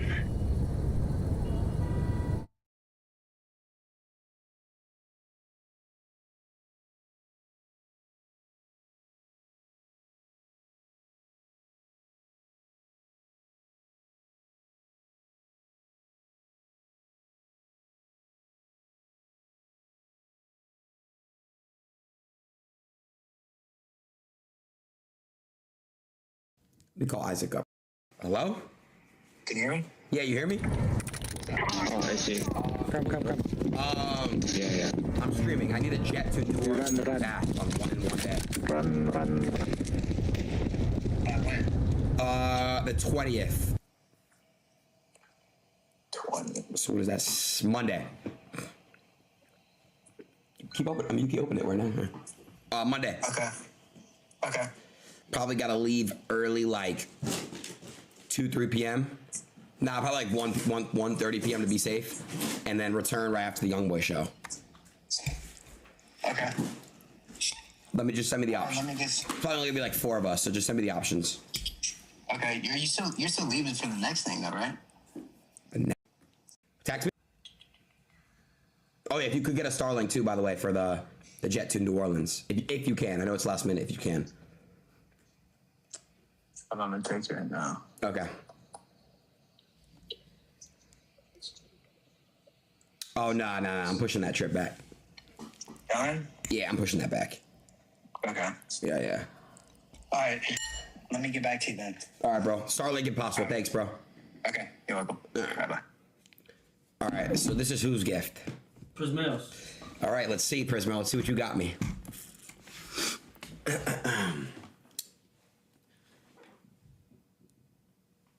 What? It's your gift. Oh, so just open it? Nah.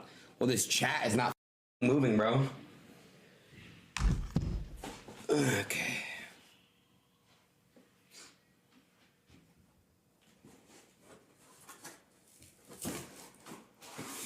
Don't peek. I'm not peeking. I need your help.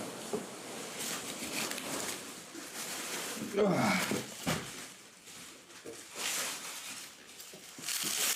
Is there anything else in that box? Hold on.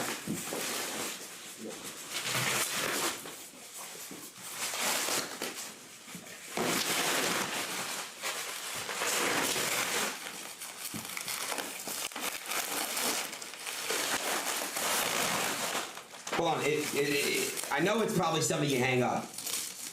Is it? Can I see if I go on the side or no? I don't want to. I want to be a surprise. What do you mean? Should I look? I'm saying, is it visible? Whatever this is it visible? No, not yet. So I can look. Yeah. 100%. You sure? I can look right now. Yeah. It's blocked. Are you? It's a Penny Hardaway jersey. I asked you if it was visible. Look, You can't see the name. bro, that's obvious. You see an H and it's a Magic jersey. Why would you not just? I didn't see the name. Bruh, that's clearly visible, bro. I'm sorry, Perez. Who is that? I know. It's a good version. That's a good jersey, man. It's a great jersey, bro. Thank you. Damn. Man. Thank you, bro.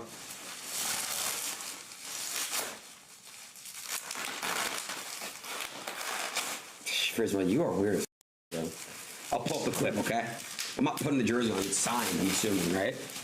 Oh. That's a great gift, dude. Thank you. It's a great gift. Genuinely, bro. Because if you know, if you don't know, you don't know, and if you know, you know type of gift, you know? So that's something I'm forever gonna keep. It's signed W Prismel, bro. I ain't gonna lie, bro. Thank you. Thank you, thank you, thank you, thank you, thank you. That's some, damn, that's some real OG shit, bro. I'm not gonna lie, that's some real OG. You know, chat. I don't ever forget. So that was actually my first sponsorship, wearing the Penny Hardaway jersey. And in my background used to have these like little like paintings in the background. And it was when I was on Twitch getting like 1,000 viewers or 500 viewers. That was my first sponsorship to wear these jerseys on stream. And to like shout them out or whatever. Dude, you pay me like $1,000 for like the month, just and free jerseys. Like, oh yeah, kid, what the? And then he was paying me more money, like $5,000 a month, to like show these posters in the background. If you know, I don't know, that's like my old apartment room. So that was my first sponsorship deals at the time, guys. Playing 2K, wearing the jerseys, and then having things in the background. So that was a great time, bro. I was making a total of like $1,000, probably like $2,000 a month with everything. And then, yeah. That's why this shit goes back, bro. That shit goes way back, bro. So thank you, bro. Genuinely thank you, Chris. Damn. You got me reminiscing about the old times. And then I remember I took a Facebook deal, and I remember Facebook dropped me. So I had a Facebook deal, and they were paying me, I don't know, $5,000 a month. By that time, I'm like, holy fuck, I could do Facebook and I could do Twitch. I was like, what the fuck, let's do it. They dropped me. Check this out. Facebook drops me because I go to YouTube and I type in like Cash Nasty, NBA 2K League, and I'm restreaming like old YouTube videos from like years ago. I'm finessing it. Who the fuck wants to stream on Facebook, right? So, yeah, because I had to capture my hours and paycheck. They caught me. Yo, you're fucking finessing your Facebook hours. Fuck you. Send my last $5,000 check. That next month, I go fucking so crazy on Twitch. That's the LeBron clip. That's this clip. That's that. It's over. Like that, and from there on out, boom. You know what I mean? So, going to tell you guys, bro. Like, yeah, bro, that shit's crazy. Yeah, bro. The Facebook Neon had a Facebook deal too. Neon knows you get like fucking 5 viewers on Facebook. I would get like 8 viewers on Facebook. You know? I'll leave it right here, and I'm gonna get a knife when you end, and then we'll put it behind the setup. Okay. Well, can you take it off? I need to go get a knife. Okay, so get a knife. Let's take it off. It's better to take it off and I can look at it. Prince, I see what you're saying, bro. I see what you're fucking saying. Okay. But dude, Prince, that's a very thoughtful gift, bro. Thank you. That's a very thoughtful gift, right? You could have got me any jersey. You could have been funny and got me like a Celtic Shaq jersey. But you got me my first brand deal. And it's you know what's kind of crazy? I forget about shit like that until I'm reminded, because there's been so much time that I've had like, so that's the craziest part for me, you know? I mean, that was my biggest, this was such a big deal for me to wear that jersey. Such a big deal to wear that jersey. I had a couple other ones too, if you guys remember, you know? So, dude, that thing, thank you. That's a very memorable gift, you know? That's something that I can just be like, damn, okay. Anytime I see, I'm just gonna know that was my very first sponsor. You know, it really, really was. I had Facebook, I had that, and I had the posters in the background. And that, dude, the rest is history, bro. You know, your guys' life can change so fast, bro, so fast. I'm not gonna eat right now. I'm gonna just, guys, your life can change so fast.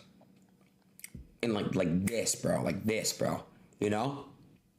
And for me, it was kind of all a blur in a way, like where I don't really remember stuff unless I'm reminded.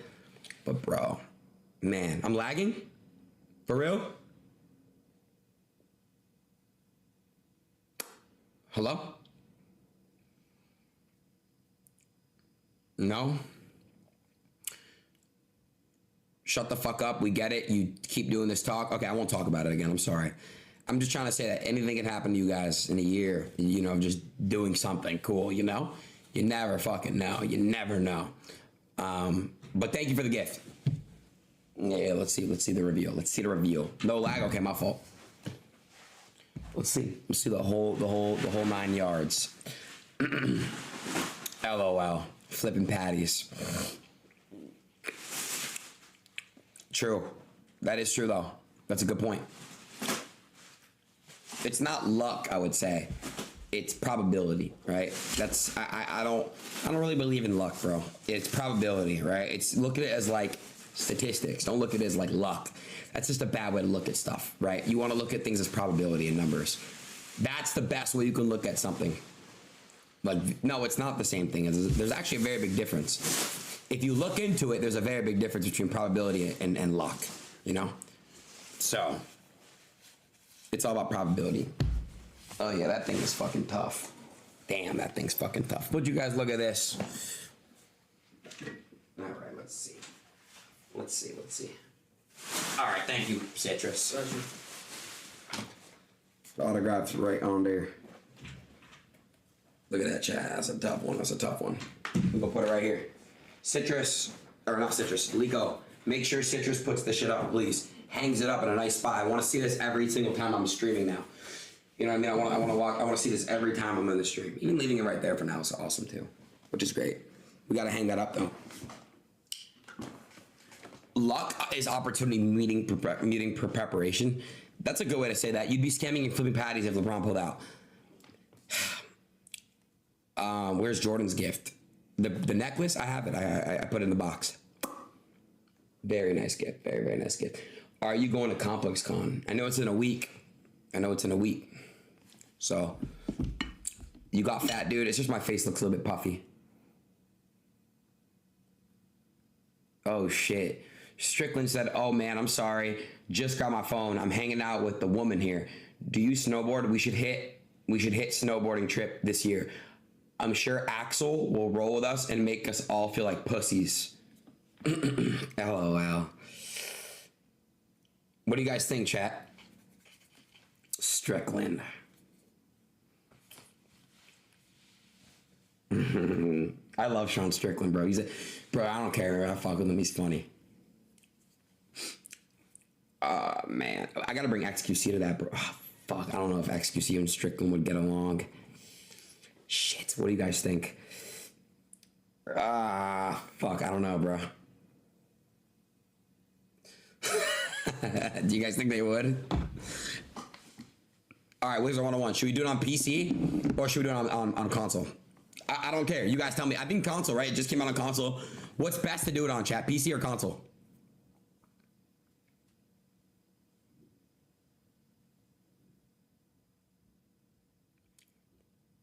You lazy? I'm really not. Console's laggy? Is it cross? Hold on, stop. If it's cross, if you do it on every, then I'm going PC. Can PC play with console?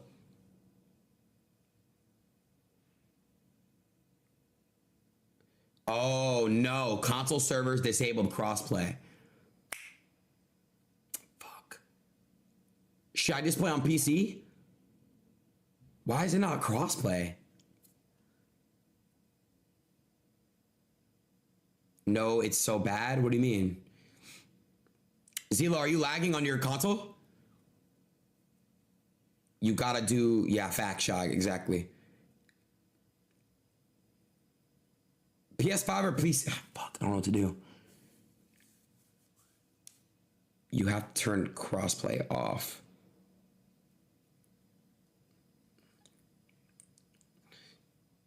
It's crossplay with Xbox. Well, dude, I want to play with you guys. I want to play with you guys, bro. I want to play with you guys. Guys, there's some of these bosses I'm not going to be able to beat without you guys. What did Scuba just tweet?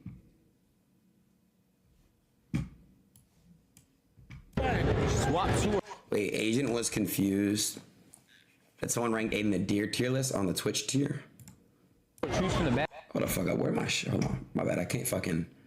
Oh, this is over here. That's why. Is my chat not lag? Yo, is my chat good for you guys? Sorry, it's been annoying the chat all day. I just hit refresh. Okay, it should be better now. Yeah, who the fuck put Adin on D tier? So I don't know, bro. Hating ass nigga did that. Who the fuck put Amy on F tier? Yeah, she got ops. She got ops, man. Where? What do I do? You can swap too, or just in the bag. I'm not gonna swap. I just you can't leave Adin down here, bro. That's a little outrageous. There we go. Hey man, W agent, bro. Appreciate that. Wait, no, S is already filled. Oh, you can't take an S? You can swap. Oh, that's it. Okay, well, damn. All right, well then next best thing. All good, bro. We take it too, man. Everyone's entitled to their own opinion. There you go. Yeah. I wouldn't say that just yet, man. Hey, you deserve to be S tier. I appreciate that. Yeah, it's nice to meet you, bro. Wait, Chris, what did you send right here? What other clips we got? Game. I have these cards. I want you to write the name of 3 kings in streaming. Okay, cool. And tell me why they're the king of streaming. The bro, KC, KaiCenat. Hell yeah. Fact that we gonna Why is he the king? Because New York and because of the Bronx and because of greatness and because why not? You know what I mean? Because he go crazy everywhere he go, right? Number 2, I go but that don't mean number 2 though. He just mean like, you know what I'm saying? Yeah. Speed. Those are your boys. Hell yeah. And the 3rd one could be, damn. What a good 3? They're gonna feel left out. I'm gonna put. Bijan, you are trolling in my chat when my fucking chat is broken. How are you even typing, bro? Bro. How are you even typing? I can't even type my own chat. My voice, it's gone. Adin. Oh, So the Adin, Speed, and Kai are the kings of streaming right now, but can you give us someone coming up? Someone that not as many people know about yet, but you're a real fan of. I'm gonna go Rod. Who's Rod? See, that's what you gotta tap in. This chat works. Dude, no the fuck it doesn't, bro. Rod G's. This shit's ass. You know what I'm saying? He dance, he lit. You know it's not working properly, just bro. funny. Don't do that. Shout out Philly, bro. You have a queen. Come on, bro. Just fix my shit, bro. I'm begging, bro. Please. Wendy. Listen, bro. Wesco got 3 million. Just give me 100 of his, Bijan. I won't even tell him anymore, bro. Just give me like, come on, bro. Give me like 50 on it. He won't even notice, bro. Kai, Speed, Adin, Rod, and Wendy. That's love, fam. You know you watch her? I think so. Shit. You a fan? Yeah. What kind of content does she do? Very nice. All right. Dude, I gotta change this picture. I'm not even joking, bro. This picture gotta get changed.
Heard they fixed it.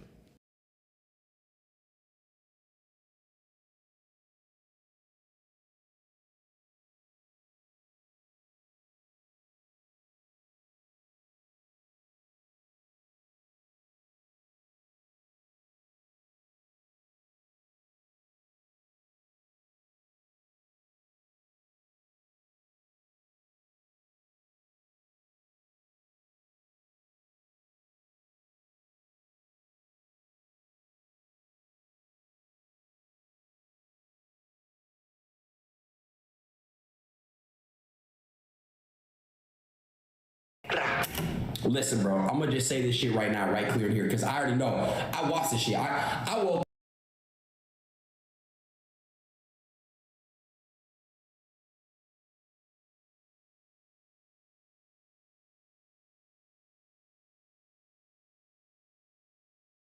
Alcohol. Has he ever tried to sue me? No one can sue me. So, yeah. Anyways,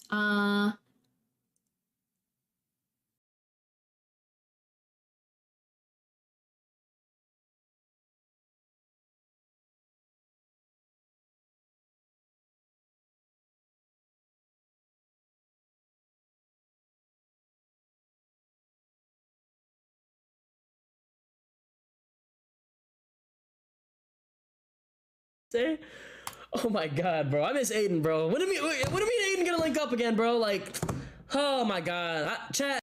Oh my god, bro, I miss Aiden, bro. When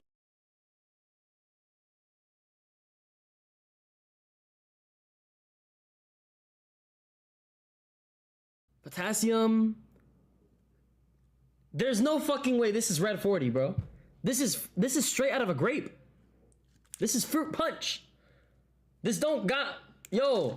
The reason why I was laughing is because you guys are so deep in about this penthouse and all this shit. Yo, bro, I don't live in a penthouse anymore, bro. That shit got taken back from me.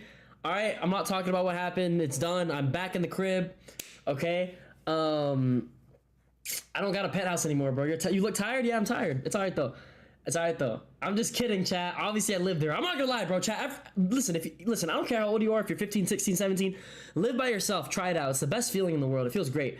Chat, I still gotta move my desktop setup. The only person in this world that is capable of moving this setup is one guy. Okay. He's a bisexual man by the name of Nikolai. And this guy is so fucking busy. All right. I'm trying to lock in a date for him to pick up my setup and move it. But he's being weird, bro. He's being weird, all right? And I'm trying to figure it out. It takes time, so there's a lot going on. I got a lot to figure out, okay? But real quick, I know there's a lot of things to react to. It's crazy, chat. We be trending on Twitter almost every day now, bro. It's crazy, bro. These Clippers are putting in pain. They're fucking putting in pain, bro. All right, and I don't want to give a whole list of people because then I'm gonna forget people and all this shit. But we've been going crazy, bro. We've been doing our thing, chat. We've been doing our thing, bro. Yesterday was a movie. I'm not gonna lie. I didn't realize in the moment, but I sat back and I thought about it, bro. Yesterday was deadass a fucking movie. That shit was lit, bro. Yesterday was lit, bro. It was fire. 12-hour stream. We got some solo content out the way. I haven't done a solo stream in so long. Went to a party, had some fun, got some ass. Or not, I didn't fuck any. Obviously, I didn't fuck anyone. Like, got some ass me and like ass shaking on me. Like, it was a good experience, bro. It was cinema. Absolute cinema. How do you do it? The thing? Absolute cinema. But yeah, leaked, bro. I don't give a fuck, bro. If I got some pussy out to say it, bro, I'm gonna up and buck, bro. I don't care, bro. I'm gonna up and buck, bro. I'm gonna up and buck. Give me 2 seconds, chat, real quick. Okay, I bet. Top 10 stream facts. Love from New Zealand. We got a lot of first messengers in here. Welcome to the stream. Welcome to the Neon Show. Okay, tomorrow's stream is gonna be at IRL. We're doing something with a YouTuber, a very special YouTuber, my favorite YouTuber actually, or one of my top 3 favorite YouTubers, because my top 2 are FaZe Rug and Brawadis, obviously, is my guys. But my 3rd favorite YouTuber, we're doing a stream with him tomorrow, and then going into an event. We have a very special event that we're doing as well. It's not Rug. It's not Rug. It's not Rug. It's not Rug. It's not Doug. Have you called Chloe? The fuck you talking about? Okay, go to Skrilla's show. Skrilla's show is tomorrow too, so maybe we can get some shit with Skrilla. Tomorrow should be a longer stream. It should be good. Ed called you. You should have went. I know. Chat. Keep it a buck, bro. Was it a good idea to come home? Yes or no? Be honest, bro. It was getting a little quilly, bro. TwitchCon was getting a little repetitive. There was a lot of shit going on. It was repetitive. Like, be honest, chat. No? Everyone was there? Alright, well, let's get into these clips, okay? There's a lot to react to. There's lots to talk about. Yeah, let's get this going, okay? I know y'all are feeding for the reactions, okay? Yesterday was an eventful day. I'm not gonna lie, bro. I gotta start, like, going to events and shit, bro, because fuck, man. There's a lot going on. A lot going on. Let's get into this Discord. Let's react to these clips, okay? Yeah, let's get this going, chat, shall we? Is this face cam good? There we are, okay. Call Modine. My boy Modine on his way, right? W clips, clean. Look at this guy. Yo, my boy Mob for life with the 5 gifted. Appreciate you, gang. Appreciate you, bro. Thank you so much. Text. What did you text me, Stain? Okay, I got you. So this is clip. I'm gonna react to this clip. I've never seen it before. It's my first time. Even like, I think it was fucking Neon, was able to walk through the back of my meet and greet, and was like, oh hey, like, can I come say hi? And it's like, what the fuck? Like, oh my god, it was just horrible. Like, there was no thought put into it at all. And yeah, I was like, man, it's just fucking naked and afraid out here. Like, thank God I have my manager and my security.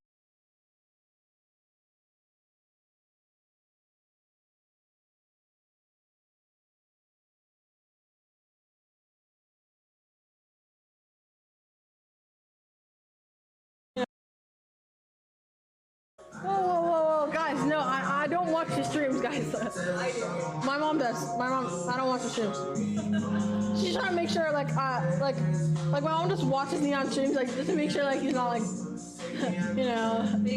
Yo. No. Her mom saw my stream last night? No, it's okay that he's not. Remember, it's okay.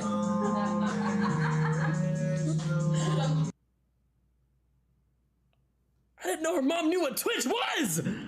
Wait a minute! How the fuck does her mom know what Twitch is?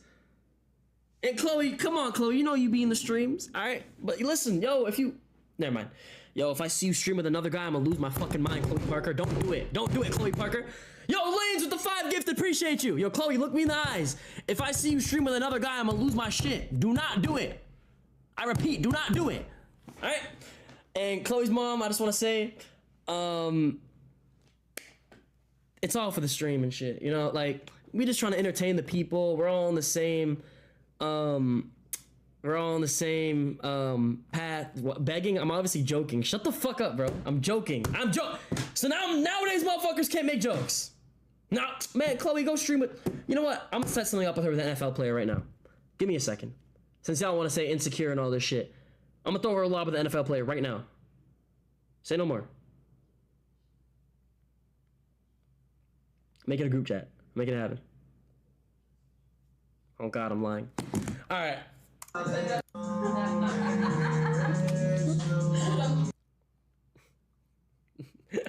Look at them. No. She doesn't need the lob. Fuck off, man. Why are you guys asking me if I'm doing TwitchCon? Oh my God. Guys, think about what happened the last time I announced where I was going in advance. Use your brain. Just being honest. Y'all know exactly what I'm talking about.